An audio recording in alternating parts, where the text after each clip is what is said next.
আসসালামু আলাইকুম প্রিয় দর্শক, সবাই কেমন আছেন? প্রতিদিনের মতো চলে আসলাম এই মুহূর্তের আজকের 2রা এপ্রিল 2026 রোজ বৃহস্পতিবারের খুবই গুরুত্বপূর্ণ ঝড় বৃষ্টি, নিম্নচাপ, ঘূর্ণিঝড়, কালবৈশাখী, শিলাবৃষ্টি ও বজ্রবৃষ্টির আবহাওয়ার খবর নিয়ে। ইতিমধ্যেই দেশে প্রবেশ করেছে তীব্র তাপপ্রবাহ অগ্নি। পরবর্তী 24 ঘন্টার মধ্যে জেলায় জেলায় তাপমাত্রার পারদ উঠতে পারে 42 থেকে 43 ডিগ্রি সেলসিয়াসের ওপরে। তীব্র গরমে অতিষ্ঠ হয়ে উঠতে পারে জনজীবন, হিট স্ট্রোকের সতর্কবার্তা জারি। এদিকে তাপপ্রবাহের মধ্যেই আবারও মেঘ বৃষ্টি নিয়ে সুখবর দিল আবহাওয়া অফিস।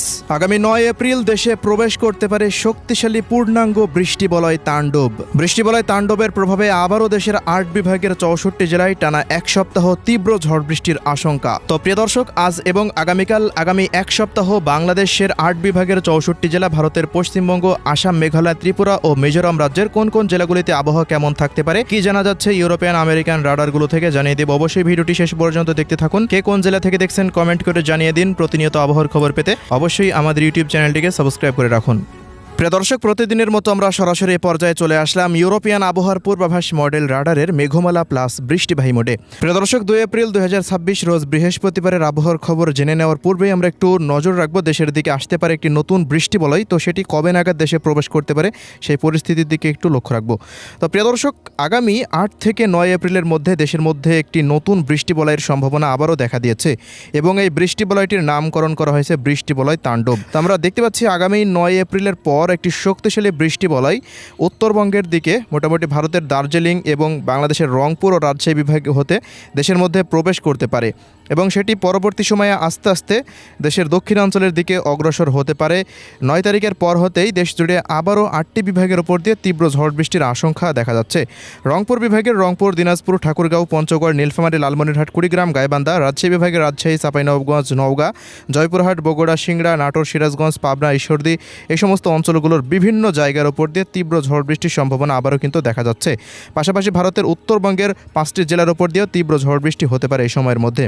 বৃষ্টিবলয় তাণ্ডব শুরুতেই উত্তরবঙ্গের দিকে সক্রিয় হয়ে ওঠার পর সেটি পরবর্তী সময়ে ময়মনসিংহ, সিলেট এবং ঢাকা বিভাগের দিকে অগ্রসর হতে পারে। ঢাকা বিভাগের ঢাকা, মুন্সিগঞ্জ, নারায়ণগঞ্জ, নরসিংদী, মাদারীপুর, শরীয়তপুর, কিশোরগঞ্জ, গাজীপুর, টাঙ্গাইল, মানিকগঞ্জ, রাজবাড়ী, ফরিদপুর, প্রত্যেকটা অঞ্চল জুড়ে রাজবাড়ির আশেপাশ দিয়ে তীব্র ঝড় বৃষ্টির সম্ভাবনা দেখা যাচ্ছে। এছাড়াও প্রিয় দর্শক, সেটি পরবর্তী সময়ে খুলনা বিভাগেরও কুষ্টিয়া, মেহেরপুর, চুয়াডাঙ্গা, ঝিনাইদহ, মাগুড়া, যশোর, শৈলকুপা, খুলনা, সাতক্ষীরা, বাগেরহাট, মোংলা, শ্যামনগর থেকে এদিকে বরিশাল বিভাগের বরিশাল, পিরোজপুর, ঝালকাঠি, বরগুনা, পটুয়াখালী, ভোলা, এদিকে চট্টগ্রাম বিভাগের ব্রাহ্মণবাড়িয়া, ব্রাহ্মণপাড়া, কুমিল্লা, ফেনী, নোয়াখালী, লক্ষ্মীপুর, চাঁদপুর, এদিকে খাগড়াছড়ি, রাঙ্গামাটি, বেলাইছড়ি, রাজস্থলী, রাওয়ানছড়ি, সাতকনিয়া, কুতুবদিয়া, মহেশখালী, টেকনাফ, বান্দরবন, কক্সবাজার, রাঙ্গামাটি এবং হাটহাজারী বিভিন্ন জায়গার ওপর দিয়ে তীব্র ঝড় বৃষ্টির সম্ভাবনা দেখা যাচ্ছে। ভারতের পশ্চিমবঙ্গেরও প্রায় 23টি জেলার ওপর দিয়ে তীব্র ঝড় বৃষ্টি হতে পারে বৃষ্টিবলয় তাণ্ডবের প্রভাবে। সেটি আগামী 9 এপ্রিল শুরু হতে পারে এবং 10 এপ্রিল জুড়ে তীব্র তাণ্ডব থাকতে পারে। এই বৃষ্টিবলয়টি সময়সীমা মোটামুটি 9 এপ্রিল থেকে 15 এপ্রিল পর্যন্ত দেশের মধ্যে চলমান থাকতে পারে বলে আমরা এই মুহূর্তে দেখতে পাচ্ছি। তো দর্শক, এই ছিল এই মুহূর্তের বৃষ্টিবলয় তাণ্ডবের আপডেট। এবার আমরা চলে যাচ্ছি 2 এপ্রিল রোজ বৃহস্পতিবার সারা দেশের আবহাওয়া পরিস্থিতি কেমন থাকতে পারে সেই দিকে।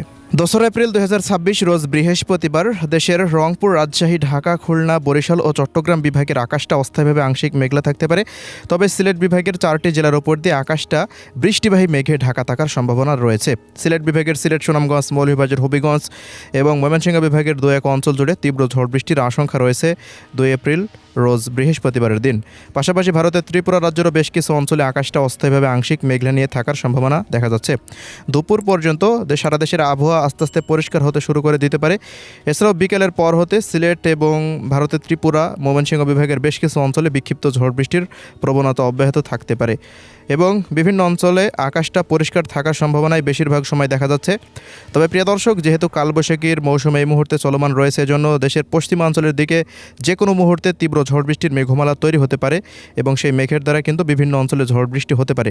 সেটি একটি আকস্মিক বৃষ্টিবলয় এবং আকস্মিক বৃষ্টিবলয়ের আপডেট রাডার থেকে ধরা সম্ভব নয়। আমরা দেখতে পাচ্ছি যে আগামী মোটামুটি 7 থেকে 8 এপ্রিল পর্যন্ত সারা দেশের আবহাওয়াটা পরিষ্কার থাকতে পারে। তবে আকস্মিক বৃষ্টিপাত 2-1 অঞ্চলে সেটি হতেই পারে। সে বিষয়ে আমরা এখন পর্যন্ত নিশ্চিতভাবে তথ্য দিয়ে জানাতে পারছি না।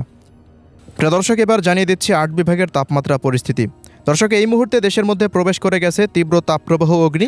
আগামী 2রা এপ্রিল দেখতে পাচ্ছি যে ঢাকা বিভাগের অধিকাংশ জেলার উপর দিয়ে সর্বোচ্চ তাপমাত্রা 39 থেকে 40 ডিগ্রি সেলসিয়াস পর্যন্ত উঠে যেতে পারে। এছাড়াও এদিকে খুলনা বিভাগের প্রায় অধিকাংশ জেলা জুড়ে তাপমাত্রা পরিস্থিতি 40 থেকে 41 ডিগ্রি সেলসিয়াস পর্যন্ত থাকার সম্ভাবনা রয়েছে। রাজশাহী বিভাগে 40, রংপুর বিভাগে 38 থেকে 39 ডিগ্রি, এদিকে ময়মনসিংহে 35, সিলেটে 37, এদিকে চট্টগ্রামে 34 থেকে 35, বরিশালে 35-এর আশেপাশে। ভারতের পশ্চিমবঙ্গের অধিকাংশ জেলার উপর দিয়ে প্রায় 41 থেকে 42 ডিগ্রি সেলসিয়াস পর্যন্ত তীব্র তাপপ্রবাহ ওঠার সম্ভাবনা রয়েছে। সেই তাপমাত্রা আগামী 7 থেকে 8 এপ্রিল পর্যন্ত সারা দেশে চলমান থাকতে পারে। এছাড়াও এর পরবর্তী সময়ে আগামী 9 এপ্রিলের পর যেহেতু নতুন বৃষ্টিবলয়ের সম্ভাবনা, বৃষ্টিবলয়টি প্রবেশ করলে আস্তে আস্তে আবার তাপমাত্রা কমতে থাকবে ইনশাল্লাহ। তাই ছিল আজকের সংক্ষিপ্ত আবহাওয়ার রিপোর্ট। আল্লাহ হাফেজ।